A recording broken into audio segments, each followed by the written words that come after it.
Bakit parang walang sagot ang iyong panalangin? Sinabi ni Hesukristo, humingi kayo at kayo'y bibigyan. Humanap kayo at kayo'y makasusumpong. Kumatok kayo at kayo'y pagbubuksan. Naranasan mo na ba ang mga ito?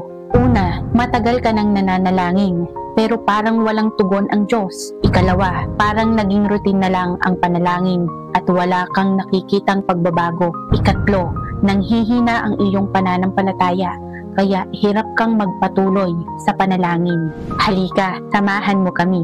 Araw-araw mula 7:30 PM hanggang 9 PM, nagkakaroon kami ng online Bible study at palanginan upang sama-sama nating unawain ang salita ng Diyos at tugunan ang iyong mga tanong at mga pagdududa. Tatalakayin natin ang mga sumusunod na paksa. Una, paano nga ba manalangin upang tanggapin ang tugon mula sa Diyos?